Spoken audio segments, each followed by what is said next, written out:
সব একেলগে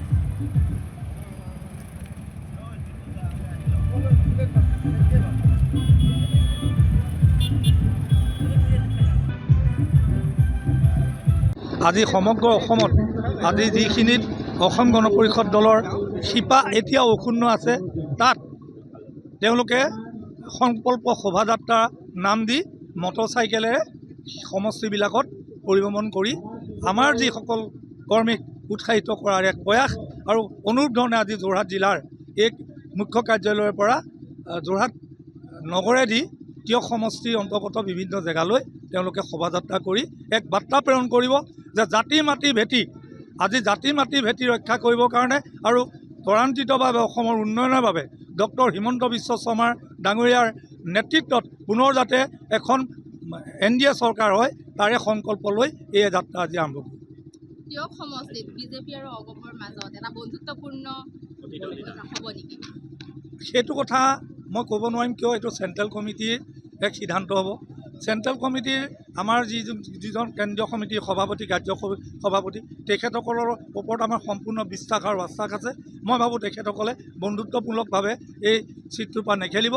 এই ছিটটো অসম তিয়ক সমষ্টিক অসম গণ পৰিষদ দলৰ দ্বাৰাই মানে খেলিব বুলি আমি বিশ্বাসী আৰু লগতে এইটো কথা ৰাখিছোঁ যে ভাৰতীয় জনতা পাৰ্টি আৰু আমাৰ মাজত কোনো সংঘৰ্ষ নাই।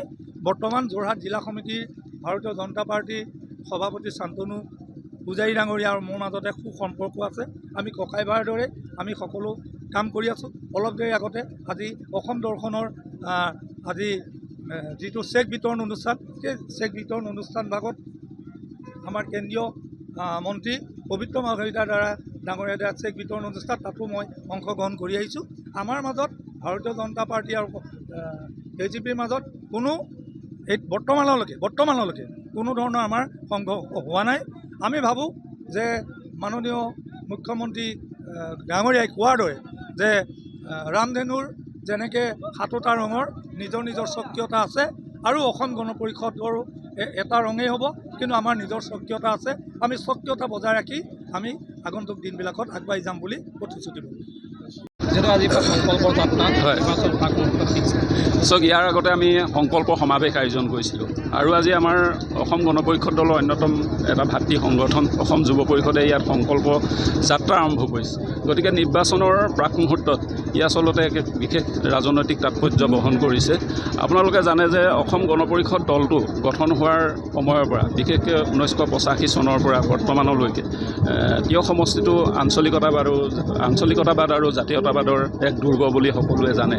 গতিকে নিশ্চিতভাৱে এই সংকল্প যাত্ৰাৰ জৰিয়তে আমি তিয়ক সমষ্টিৰ জনসাধাৰণৰ মাজত পুনৰবাৰ যাতে আঞ্চলিকতাবাদৰ যি চিন্তা চেতনা তাক যাতে আমি জাগ্ৰত কৰিব পাৰোঁ আৰু আমি সাংগঠনিকভাৱেও নিৰ্বাচনৰ প্ৰাক মুহূৰ্তত আৰু অধিক সংগঠনটো ত্বৰান্বিত কৰিব পাৰোঁ। এই মহান লক্ষ্য উদ্দেশ্য আগত ৰাখি আজি এই সংকল্প যাত্ৰা আমাৰ যুৱ পৰিষদে আৰম্ভ কৰিছে।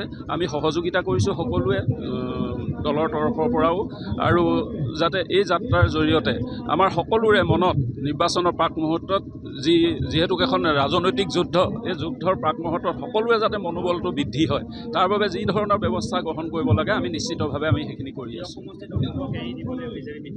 চাওক এই কথা বতৰাবিলাক নিৰ্বাচনী যি মিত্ৰতাৰ কথা বতৰা আমাৰ অসম গণ পৰিষদ দলৰ কেন্দ্ৰীয় নেতৃত্ব ভাৰতীয় জনতা পাৰ্টিৰ কেন্দ্ৰীয় নেতৃত্ব ৰাজ্যিক নেতৃত্ব মাননীয় মুখ্যমন্ত্ৰী ডক্টৰ হিমন্ত বিশ্ব শৰ্মা ডাঙৰীয়াও আছে। তেখেতসকলে আলোচনা বিলোচনা কৰি আছে। যিহেতুকে আমি NDAত আছোঁ অসম গণ পৰিষদ দল, তেখেতসকলে যি সিদ্ধান্ত দিয়ে আমাৰ অসম গণ পৰিষদ দলৰ কেন্দ্ৰীয় নেতৃত্ব আমি সেই সিদ্ধান্তই আমি মানি ল'ব লাগিব। কাৰণ আমি সকলোৱে অসম গণ পৰিষদ দলৰ একোগৰাকী নিষ্ঠাবান সৈনিক। গতিকে যিহেতুকে আমি শৃংখলাবদ্ধভাৱে দলটো কৰি আছোঁ, গতিকে আগন্তুক দিনতো আমি সমষ্টিটোত শৃংখলাবদ্ধভাৱে সমষ্টিটোত অৱতীৰ্ণ হোৱাৰ সংকল্প গ্ৰহণ কৰিছোঁ।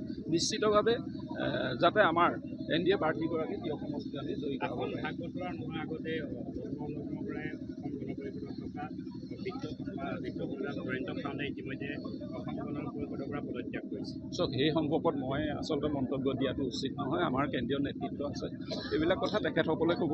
মইতো এইবিলাক আমিও আপোনালোকে যেনেকৈ কৈছে আমি মিডিয়াতহে দেখি আছোঁ। গতিকে বিষয়টোৰ লগত আমি এইবিলাকত জড়িত নহয়। গতিকে আমি মন্তব্য দিয়াটো উচিত। তিয়কত বন্ধুত্বপূৰ্ণভাৱে খেল এখন হ'ব নেকি এইবাৰ? চাওক মই সেই কথাটো এই মুহূৰ্তত অধিক কথা কোৱাটো উচিত নহয়, কাৰণ পৃথকে পৃথক আপোনালোকে যেনেকৈ চলাইছে প্ৰাৰ্থিত্ব প্ৰত্যাশী বিজেপিও একেধৰণে দিয়ক সমষ্টিত যিহেতুকে প্ৰত্যেকে আজি ভাৰতীয় জনতা পাৰ্টীৰ ৰাজনৈতিকভাৱে এটা পৃথক দল, অসম গণ পৰিষদ দলো ৰাজনৈতিকভাৱে এটা পৃথক দল, কিন্তু আমি NDA হিচাপে প্ৰত্যেকটো নিৰ্বাচনত আমি মিত্ৰতাৰ পাশত আবদ্ধ হৈ আমি সংগঠন কৰি আছোঁ, নিৰ্বাচন খেলি আছোঁ।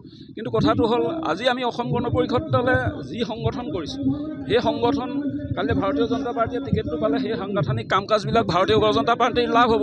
আৰু ভাৰতীয় জনতা পাৰ্টীয়ে যিসমূহ সংগঠন কৰি আছে, কালি অসম গণ পৰিষদে টিকেটটো পালে সেই সংগঠনটো অসম গণ পৰিষদ দলৰ প্ৰাৰ্থীগৰাকী জয়ী কৰাই নিয়াৰ ক্ষেত্ৰত লাভ হ'ব। গতিকে নিশ্চিতভাৱে আমি যিহেতুকে NDA হিচাপে ইয়াত অৱতীৰ্ণ হৈ আছোঁ আৰু যিহেতুকে নিৰ্বাচন সমাগত, গতিকে যোনেই যি ধৰণে সংগঠন নকৰক আমি সকলোৱে মূল শক্তিটো একেটাই। আপুনি নদীখন য'ৰ পৰাই বৈ নাহক, ঢেৰ নদী বৈ আহিব, কিন্তু মূলতে গৈ সাগৰতে পৰিব ন, মূল লক্ষ্যটো সাগৰত পৰাহে। গতিকে আমাৰ মূল লক্ষ্যটো হ'ল NDA চৰকাৰখন, বিশেষকৈ ডক্টৰ হিমন্ত বিশ্ব শৰ্মা ডাঙৰীয়াৰ নেতৃত্বত আমি পুনৰবাৰ দিশবোৰ দখল কৰিব লাগে। আমাৰ মূল লক্ষ্যটো প্ৰতিভা হাজৰিকাৰ নামটো উচ্চাৰণ হৈ আছে, আপোনালোকে কাম কৰি আছে আৰু তেওঁ বাহিৰৰ পৰা আহিছে বুলিও কথা কৈ আছে। চাওক, এই কথা বতৰাবিলাক আমাৰ কেন্দ্ৰীয় নেতৃত্ব আছে, তেখেতসকলে সিদ্ধান্ত ল'ব। ৰাজনৈতিক দলৰ কৰ্মী হিচাপে সকলোৱে কাম কৰিব, সকলোৱে আশা কৰিব, তাততো ভুল নাই, আশা কৰাটো বা কাম কৰাটো ভুল নাই। গতিকে প্ৰাৰ্থিত্বৰ ক্ষেত্ৰত যিবিলাক কথা বতৰা আহিব, যথাসময়ত আমাৰ কেন্দ্ৰীয় নেতৃত্বই জিকিব পৰা দলটো জয়ী হ'ব পৰা এজন প্ৰাৰ্থীকে এতিয়া সমষ্টিত প্ৰক্ষেপ কৰিব, এই ক্ষেত্ৰততো সন্দেহ আমাৰ একো নাই, আৰু সেইকাৰণে আমাৰ বিতৰ্কও নাই এইটো কথা। যিকোনো খবৰৰ বাবে যোগাযোগ কৰক আমাৰ এই নম্বৰত 9181 307 2221।